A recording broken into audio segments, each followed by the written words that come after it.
¿Qué tal?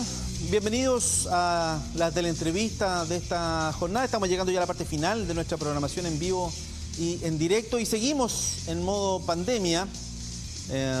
Seguimos en el hito que fue ayer el primer caso de coronavirus detectado en Chile, cuando técnicamente el coronavirus llegó a nuestro país. Está en línea con nosotros don Alejandro Torche, médico. Él es director subrogante del Hospital Regional de Concepción. Don Alejandro, ¿cómo está? Gusto saludarle. Gracias por esta posibilidad de conversar con usted. Hola, buenos días. Gusto mío. El Hospital Regional es uno de los centros asistenciales más importantes de nuestro país, el más importante de la región y uno de los más importantes del país. Aquí, en este centro asistencial, en el Hospital Guillermo Grant Benavente, es que se analizó la muestra que arrojó como resultado el primer caso positivo de coronavirus. Un par de datitos para recordar: se trató de un hombre de 33 años, él venía de un viaje por varios países, visitó incluso el sudeste asiático, llegó a Talca y bueno, se hizo este examen, el examen llegó al hospital regional y ahí se confirmó aquel 3 de marzo el primer caso a través del ISP. Doctor, bueno, esta situación que parece casi anecdótica, digamos, que haya sido el hospital regional, no es baladí, no es una coincidencia, obedece evidentemente a las capacidades que tiene el Hospital Regional de Concepción. Cuéntenos un poquito la historia, los antecedentes que maneje de cómo sucedió eso, qué personal, en qué lugar, qué laboratorio, cómo se hizo, y la sorpresa que tiene que haber generado para todos los funcionarios del Hospital Regional tener ahí el primer caso de coronavirus del país. Claro, efectivamente, desde comienzos de la llegada, o sea, de la aparición de la pandemia en el país, el sistema sanitario, tanto la generación de camas UCI como la red de laboratorios a nivel nacional, se fueron capacitando para recibir muestras de reacción de polimerasa en cadena, lo que le dicen hoy en día la PCR, y nuestro laboratorio fue capacitado precozmente como un laboratorio de gran magnitud para el sur de Chile, y estamos recibiendo varias muestras hace bastantes días, y justamente algunas de estas muestras que fuimos recibiendo en una etapa primaria, porque en ese momento había que confirmarla por el ISP, recibimos una muestra que finalmente dio positiva y que venía justamente del caso cero que todos conocemos, que venía desde Talca. ¿Fue un profesional o una profesional del Hospital Regional?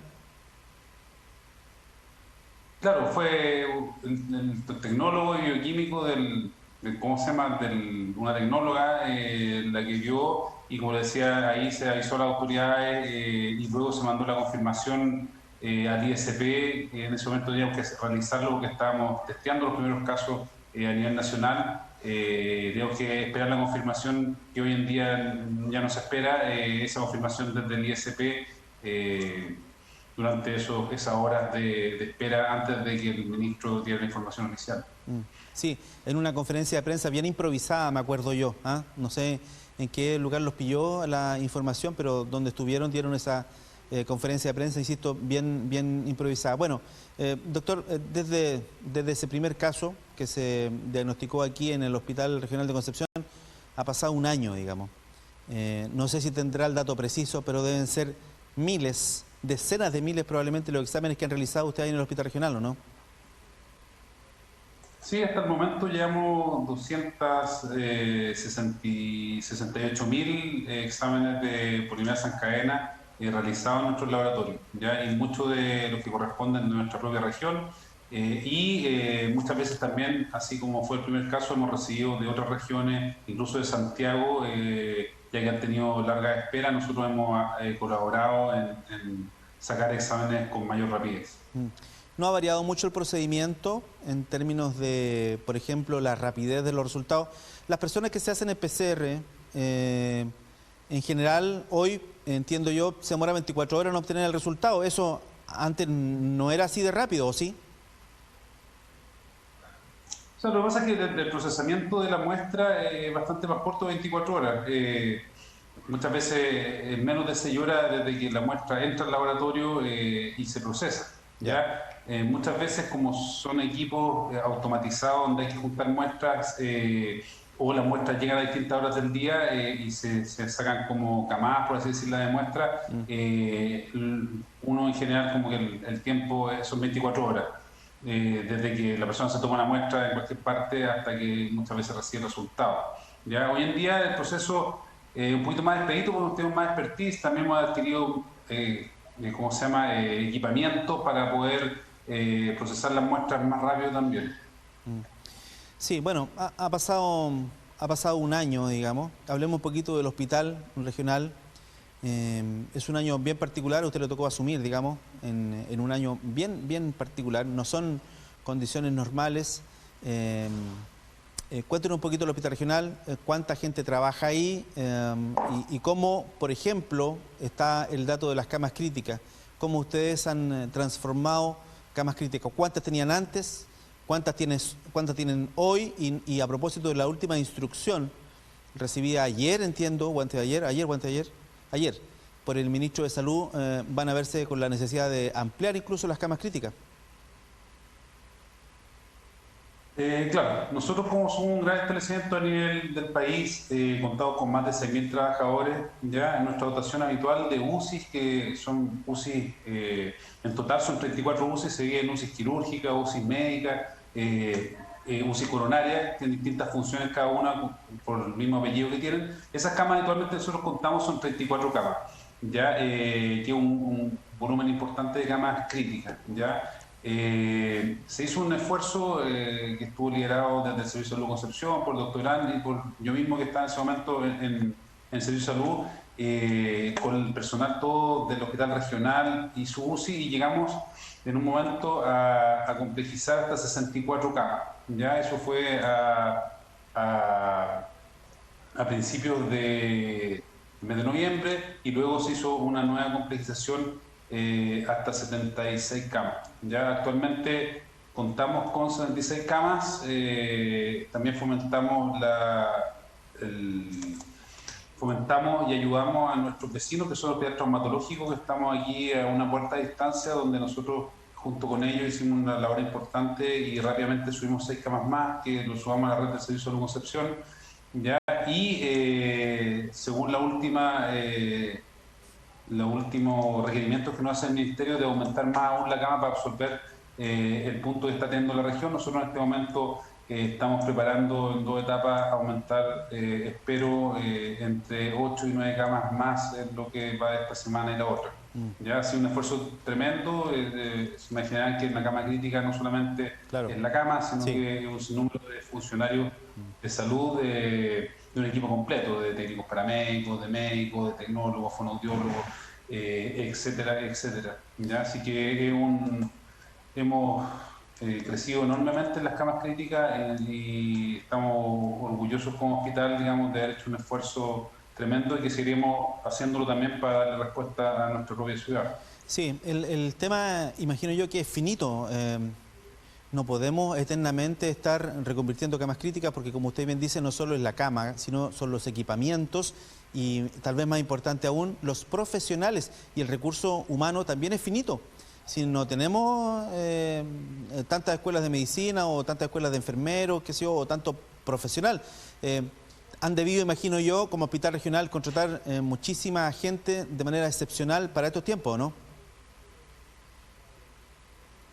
Sí, se ha contratado bastante gente y también no solamente se ha contratado personas, sino que también hay otros funcionarios que lo teníamos en distintas funciones que se han ido reconvirtiendo. Hay enfermeras que habitualmente no pasaban por los servicios de unidades, capacitando en las capacidades, o sea, en la unidad de paciente crítico, también investigación mecánica, muchos kinesiólogos. Entonces, no solamente se ha contratado, también se ha capacitado a muchos funcionarios y estamos enormemente enorgullecidos, digamos, de la labor que se hace. Sin duda que hay un número finito que uno puede llegar, pero también tengo una responsabilidad frente a nuestra región y a nuestra comuna de Concepción, que queremos dar la respuesta y no llegar nunca al dilema de la última cama. Hemos estado a la altura de esa esa recomendación y hemos hecho los esfuerzos humanos para poder tener camas disponibles para todos los pacientes que se han acercado ahí. Ahora, yo no sé cómo funciona, nunca he trabajado en un hospital, pero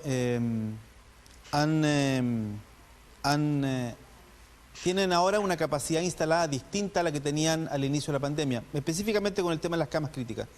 Cuando pase esto de la pandemia, imagino yo que van a reducir el número de camas críticas o van a quedar con una capacidad instalada mayor a la que tenían inicialmente antes de la pandemia. Yo creo que sin duda va a existir una reducción, pero nosotros habitualmente necesitamos de camas críticas. Las ocupaciones habituales de las camas críticas están por sobre el 90% en muchas unidades de pacientes críticos, ¿ya? Y nuestro complejo hospitalario, por ser uno de los hospitales más grandes y complejos del país, ya muchas veces necesitamos disponibilidad de camas críticas para realizar cirugía y procedimientos en pacientes de alta complejidad, no solamente para recibir pacientes que vengan y que sufran de patologías que vienen desde su domicilio, como un accidente de tránsito, un tequiado, sino también para resolver nuestras patologías quirúrgicas. Así que muy probablemente mantengamos un número de camas importante en esta ampliación.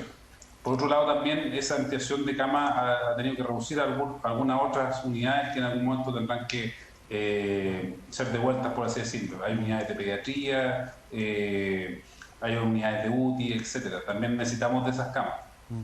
Sí, yo pensaba, claro, es un esfuerzo gigantesco el que se hace, digamos.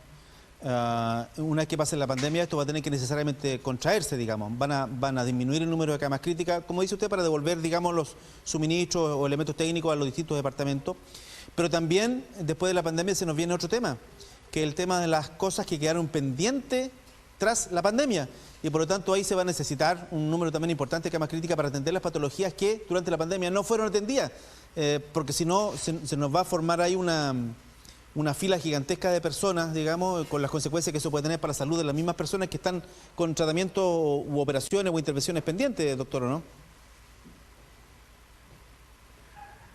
Sí, sin duda que hay muchas cosas, no solamente de este hospital, sino en el nacional, que se han dejado de hacer y pacientes que se han dejado de atender, sobre todo de la parte quirúrgica y bueno, y otras prestaciones. Así que sí, pasada la pandemia, esperemos pronto, tenemos que reorganizarnos para poder darle cumplimiento precozmente a las necesidades de los pacientes. Ya tenemos una misión y esa misión después de la pandemia no solamente es cumplir durante la pandemia de tener camas críticas, sino que posteriormente a ella, esta segunda ola, como se dice, de la postergación de todos nuestros pacientes, Sí. que sabemos que ya antes de la pandemia son bastantes y después, bueno, mucho peor. Bueno, usted asumió la dirección del hospital regional hace no mucho, digamos, algunos meses, digamos, y antes estuvo en el servicio de salud. Cuéntenos un poquito su experiencia. No sé si es inédita, se me ocurre que sí. ¿Ah? Esta experiencia de hacer una red conjunta entre establecimientos privados y públicos, porque el modo de funcionamiento del hospital regional, que es un hospital público, uno de los más grandes del país, es muy distinto al funcionamiento de una clínica, cualquiera de estas sea, digamos, privada. Entonces, ¿cómo ha sido esa experiencia, diría usted, de funcionar en red, de trabajar, de que los establecimientos públicos han trabajado durante este último año con los establecimientos privados? ¿Cómo ha funcionado eso? Bueno,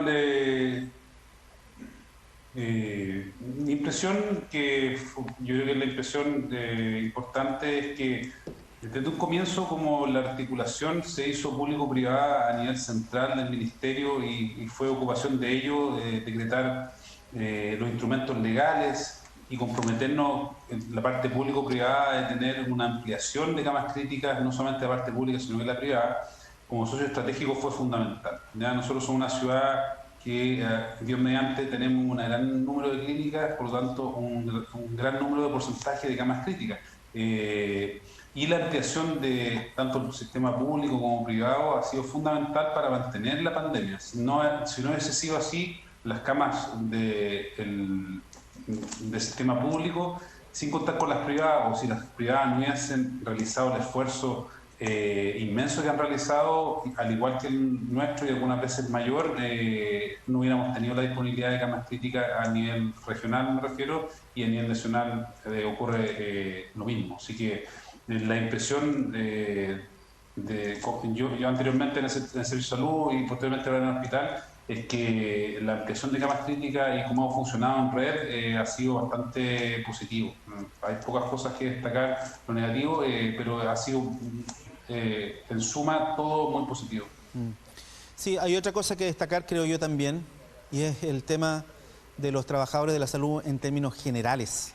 En términos generales, cuando hablo de trabajadores de la salud, me refiero evidentemente a los que trabajan en las UCI, las UTI, que trabajan directamente con los pacientes que están enfermos de coronavirus, pero también a los administrativos, como el caso suyo, también no sé, a todos, a los TENS, a los enfermeros, a las enfermeras, a los guardias de seguridad, a todos los que trabajan en el sistema de salud, en la atención primaria también, porque muchos llegan a consultar a la atención primaria, no llegan directamente al hospital regional. Entonces, ahí yo creo que hay otro punto súper interesante a destacar. Y déjeme contextualizarlo, doctor, porque hasta antes de la pandemia, quiero que me entienda bien, hasta antes de la pandemia, hubo muchos reportajes, muchas notas y protestas todos los años de los trabajadores por la crisis en la cual se encuentra el sistema de salud, que es una crisis que está ahí pendiente, que subyace a la pandemia, pero durante este último tiempo hemos aprendido, digamos, que la crisis del sistema de salud no pasa aparentemente por las personas, porque el sacrificio de los trabajadores de la salud, de todos, insisto, ha sido gigantesco este año en pandemia. Entonces ahí hay un capital importantísimo. La crisis de nuestro sistema de salud, que subyace, insisto, a la pandemia, tiene que ver con otra cosa. No sé si tendrá que ver con recursos, con modos de trabajo, no sé. Pero ahí tenemos otro punto a destacar, ¿o no, doctor, cree usted? Sí, yo creo que, como bien dice usted, los funcionarios de la salud, que somos bastante, más de 350.000 a nivel del país, involucra distintas funciones. Siempre los que se ven aparecen son los técnicos de enfermería, los médicos, las enfermeras, pero hay un sinnúmero de unidades de apoyo, de esterilización, alimentación, guardia, administrativos, sin duda, los tecnólogos, kinesiólogos. Somos una familia hospitalaria gigantesca y detrás de eso se ha producido un enorme esfuerzo, ¿ya? Tanto de la parte pública como privada, para poder estar a la altura de esta batalla, y lo hemos estado hasta el momento, a Dios gracias. Entonces, en ese mismo sentido, creo que nos hemos dado cuenta que, como bien dice usted, el capital humano sigue siendo lo más importante en las empresas, y Sí, en esta empresa, por sí. sobre todo empresas, dígase el hospital, como me refiero como una institución, el recurso invaluable que tenemos es, ¿ya? Entonces, en ese sentido, el esfuerzo de todos nosotros ha sido extraordinario, y creo que la crisis, como usted dice, de la salud que subyace, hay temas que son mejorables, hay muchos temas detrás de eso, ¿ya? Pero y que ya tenemos que afrontar pasada la pandemia. Pero sí también, muchas veces cuando trabajamos todos unidos por una misma causa, Mm, somos capaces de dar mm, mm. el ancho en la batalla que se nos pone. Y esto ha sido hasta el momento un buen ejemplo, porque ya llevamos un año combatiendo duramente contra la pandemia, y creo que hemos estado a la altura. Todos los funcionarios de salud, sobre todo, o sea, no sobre todo, todos los de atención primaria y los de atenciones abiertas y cerradas de todas las instituciones, han estado a la altura de lo que la sociedad espera de nosotros también. Pero seguramente habrá un costo, ¿no? Me refiero a un costo para los trabajadores. Hay un sistema de salud que está evidentemente estresado. Estas no son condiciones normales, insisto, de trabajo. No sé, imagino yo que tendrán turnos redoblados. Imagino que habrá muchos funcionarios o trabajadores de la salud que se habrán distanciado de su familia durante este tiempo para poder trabajar tranquilo y no poner en riesgo su familia. Ese es un tema que yo imagino en algún minuto se va a tener que analizar y abordar. Cómo darle, voy a decir una ridiculez a lo mejor, doctor, cómo darle vacaciones, no hablo de días libres, sino de vacaciones o de lugares, de modos de trabajo que permita que los trabajadores vayan poco a poco recuperando la normalidad, porque hay un estrés, evidentemente, en todos nosotros, todos los habitantes de Chile, pero en particular para los trabajadores de la salud. Eh,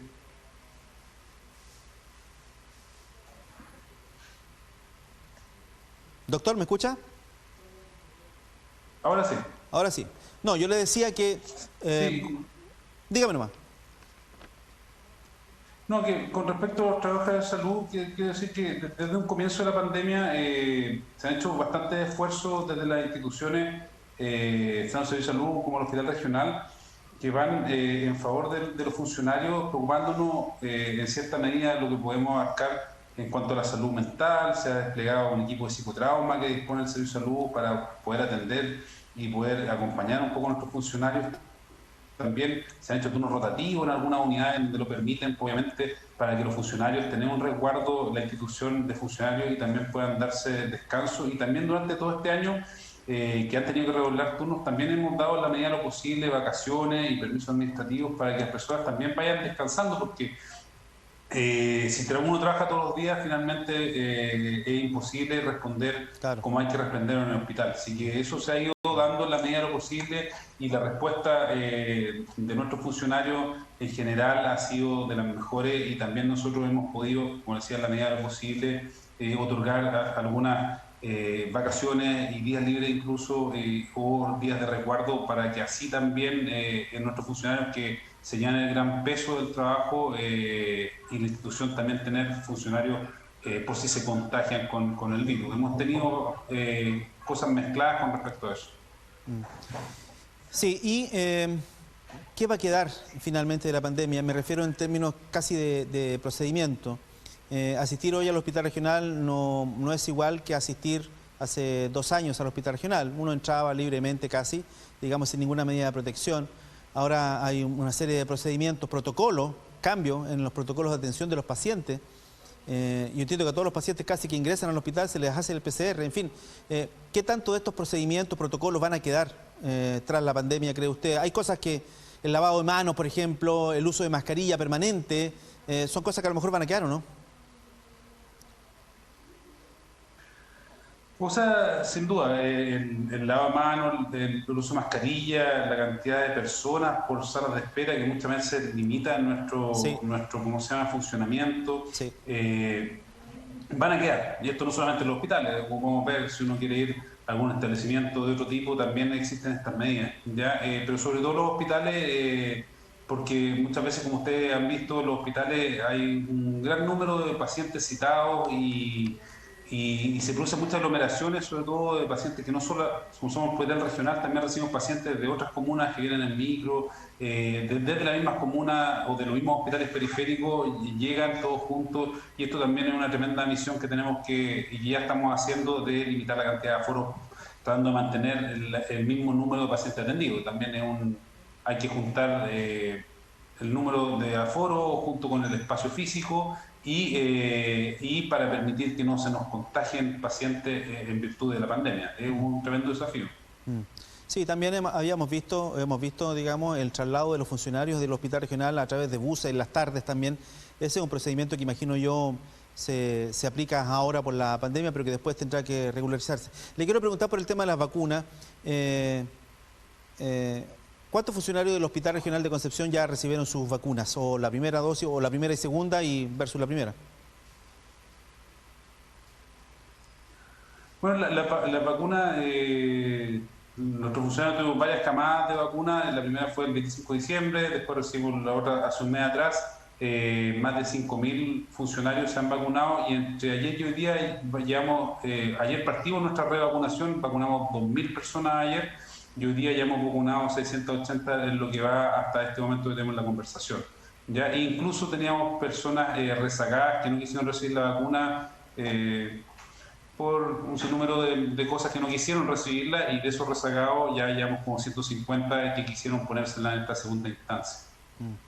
Sí, también tuvimos la noticia ayer aquí en TV Noticias de que los CELEAM, estos hogares de adultos mayores de larga estadía que inicialmente habían decidido no vacunarse, finalmente lo hicieron. Los 3 hogares finalmente lo hicieron. La gente, claro, había alguna suspicacia inicial, digamos, pero esa suspicacia han ido cayendo por el sentido común, digamos, y la mayoría de las personas se han ido vacunando. ¿Cuándo cree usted, los funcionarios del Hospital Regional, y con esto terminamos, doctor, ha sido muy gentil por atendernos, ¿cuándo cree usted que los funcionarios del Hospital Regional de Concepción, me refiero a todos los funcionarios, no solo los que trabajan arriba, sino todos, van a estar completamente inmunizados? Inmunizados entendiendo a la vacuna como no inhibirse para contagiarse, sino inmunizados para hacer la enfermedad grave, digamos.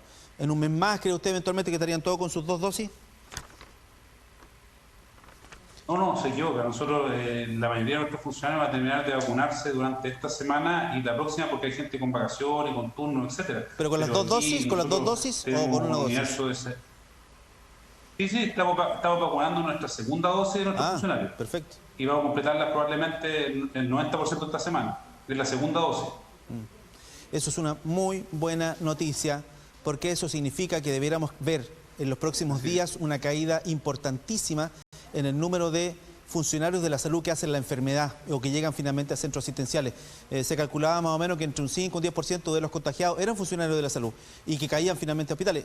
Finalmente eso debería irse, si no a cero, a una cifra muy cercana a cero. No podemos darnos el lujo a esta altura de que nuestros trabajadores de la salud finalmente se enfermen de manera grave y lleguen a los propios hospitales donde trabajan. Así que es una muy buena noticia que en el breve plazo los trabajadores del hospital estén completamente vacunados con sus 2 dosis e inmunizados para hacer la enfermedad grave. Quiero agradecer a don Alejandro Torche, médico, director subrogante del Hospital Regional de Concepción. Siempre he tenido muy buena voluntad para atender los medios de comunicación y en particular TV Noticias. Muchas gracias, don Alejandro. Que tenga buenas tardes. Gracias a ustedes, a seguirnos cuidando. Esperemos que la vacunación siga siendo tan masiva. Dios quiera. Salud. Que así sea, que esté muy bien. Adiós. Ahí estaba el director subrogante del Hospital Regional de Concepción, Alejandro Torche. Hicimos esta entrevista muy parecida a la de ayer en términos de que se recuerda un año exactamente de la pandemia y quisimos saber específicamente qué pasa en el Hospital Regional de Concepción, el centro asistencial más importante de nuestra región y uno de los más relevantes del país. Hemos terminado nuestra programación en vivo e en directo. Gracias por su compañía. Los esperamos mañana viernes a las 11 de la mañana nuevamente con TV Noticias.